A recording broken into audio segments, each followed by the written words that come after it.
Hello, everybody, and welcome to the Summer Flippin Frenzy Free for All. My name is Cindy with SparkofVintage, and we're so excited that you're here with us again today. If you've been with us before, you know how this works.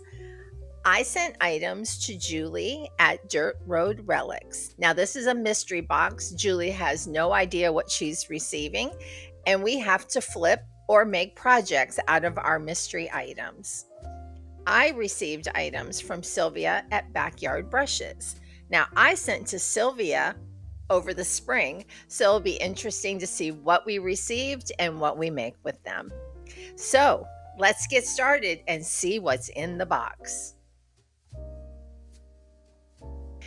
I have to say, Flipping Frenzy is probably my favorite thing that we do all year long. So, I loved getting this funny Patron bottle from Sylvia. I knew it was a challenge she was sending me, and this adorable mushroom, this cute little rolling pin, and the little pan and brush kind of threw me for a loop. I was trying to think of a theme for the whole box, and I have to say it is inspired by that Patron bottle and that mushroom. So we'll see what you think of the projects. I would love your comments below. So thank you, Sylvia, for an interesting box, a bit of a brain teaser. And so let's get started. A bottle at this time of year is only going to trigger elixirs and potions for me. And I was excited to get this Patron bottle and to find a matching mini one at my thrift store. I treated the glass bottles with Extra Bond from Sweet Pickins Milk Paint so that I could apply this gorgeous black lantern color from Sweet Pickins onto both of the bottles. I did a little bit thinner layer of the paint because I wanted it to crackle and maybe split a little bit off the bottles. I wanted them to look very distressed. So I was very happy with the results when it came out, and I decided to add some gold transfers to make them look like just old potion bottles. Now, the Patron label does have a little bit of the raising of the name in the glass, so I just applied a chipboard tag and some ephemera over where the Patron name was, and it covered everything up and it looked like an actual old potion or poison bottle. I sealed both bottles with matte varnish. And now I also wanted to add a candle to the small bottle. So I had a Tim Holtz Ideology Halloween candle. Just put a little bit of black wax in the mouth of the bottle and it sealed up perfectly. I found this little figurine at the Goodwill bins and just applied it to a cork. I added some metallic wax in vintage gold, wrapped the neck of the bottle with some mummy cloth stained with some alcohol inks, and then applied a tag with the "Something Wicked This Way Comes" poem. But wait, there's something even more spooky about this bottle. I put a string of Tim Holtz's tiny lights from the Halloween collection in green in the bottle, and it makes that crackle even better.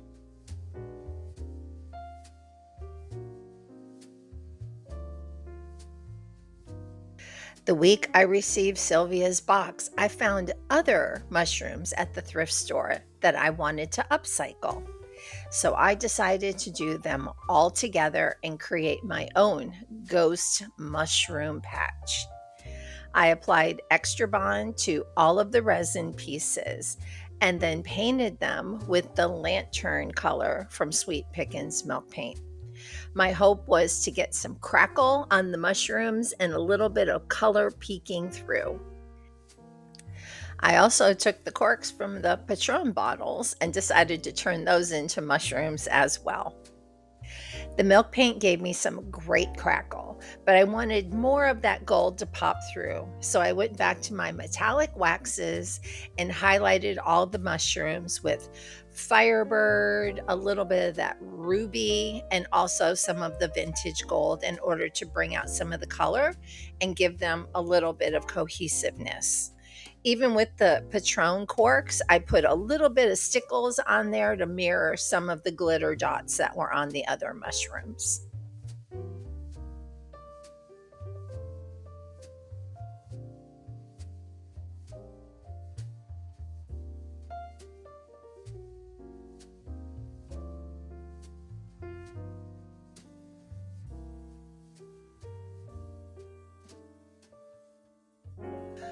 Well, some people see a paintbrush, others of us see a broom.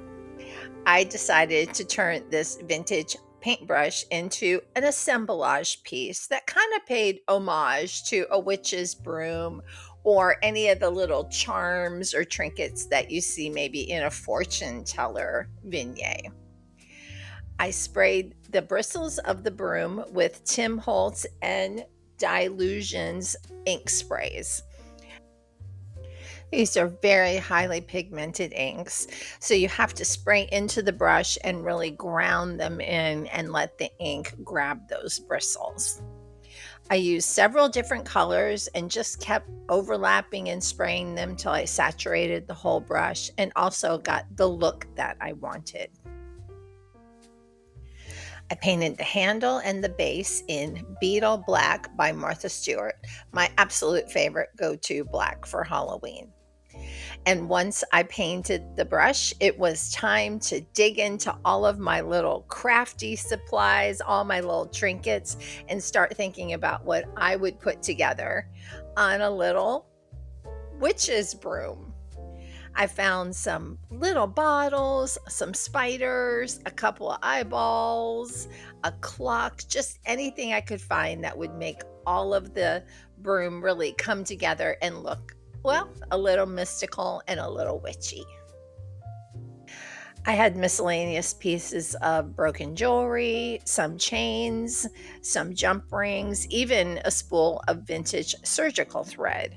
And I used all of those to kind of tie the pieces together, and then used some brass furniture tacks in order to nail those in and attach them to the broom itself.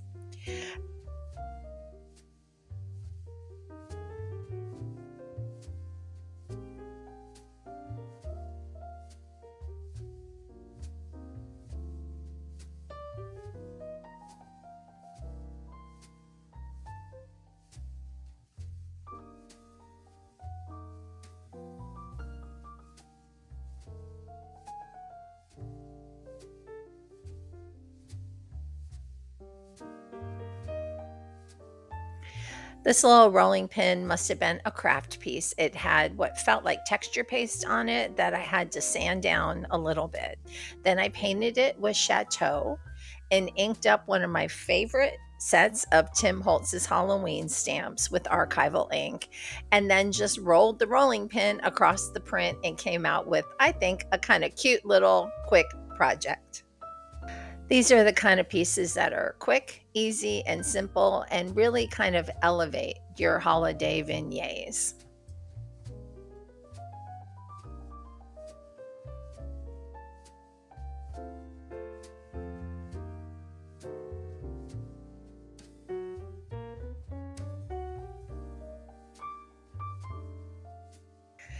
This next project kind of surprised me at every moment because I didn't really have a plan when I sat down and applied the extra bond to the pan. I knew I needed to paint it, but I wasn't quite sure what I was going to do until I kind of was already in Halloween mode, and I thought this would make a pretty fun little graveyard hill. So I painted the pan in ash as a base underneath, and then did like a blending technique that I learned from Tara at the Reclaimed Ranch on how to blend my paint colors to kind of give it a mossy undertone. Luckily, I did have some moss in my stash left over from some Easter projects. So I just kept applying the moss everywhere, thinking I'll figure out exactly what this is going to look like as I get through it. Well, as I dug through my trinket stashes and all of my Tim Holtz ideology pieces from Halloween over all these years, I found some really cute pieces that I thought might make a great little graveyard hill. I wanted to keep my mushroom theme going, so I had some tiny mushrooms, as well as little headstones and little tiny pumpkins, and just everything that I could find in my stash that might be interesting. I used some alcohol ink and mushroom to kind of take some of the sheen and the newness off of the pieces. Sometimes plastic looks like plastic. So, in order to make it a little more grungy and authentic looking, I love to use the alcohol ink to kind of grunge things up. So, I just did it intuitively, thought I'll just make this as it comes to me. And luckily, I had a very cool set of like little paper dolls in my stash that I just used throughout the piece. And it suddenly became the little graveyard kids that were wandering around, maybe looking for or dropping their candy and maybe getting into a little bit of mischief on the way. This little haunted birdhouse was a piece I had worked on maybe 2, 3 years ago, applying resin pieces that I had in my stash. And I guess I never got around to finishing it. Well, I found it in my closet and decided to use it as a backdrop for my haunted graveyard.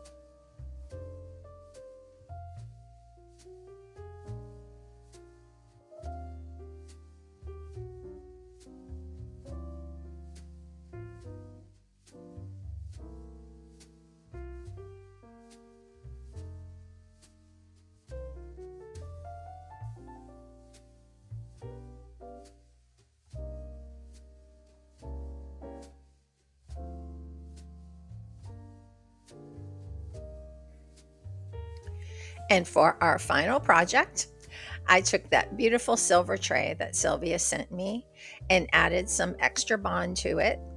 And then once again, used the lantern black from Sweet Pickins Milk Paint because I wanted, again, that really beautiful crack as well as some of that silver peeking through on the tray. The results were phenomenal, exactly what I was looking for. I did have a couple of pieces of the paint that popped a little bit in a bubble, and all I did was just add my matte finish varnish in a little bit heavier area, maybe get some varnish up underneath those bubbles and kind of set them a little bit more in the paint.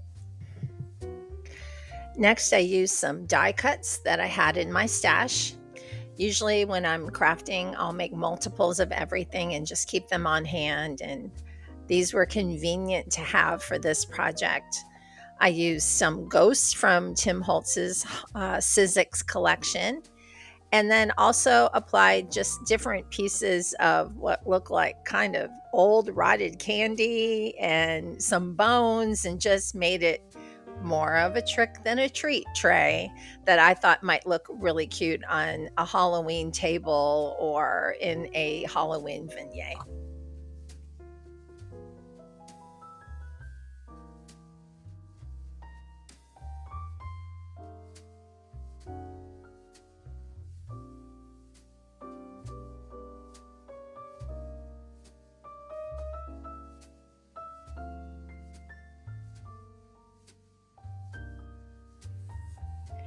And that is a wrap for my part of the summer flipping frenzy.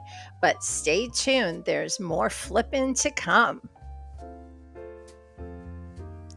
Thanks again for supporting the flipping frenzy. And we hope you'll come back and visit us again very soon at SparkofVintage.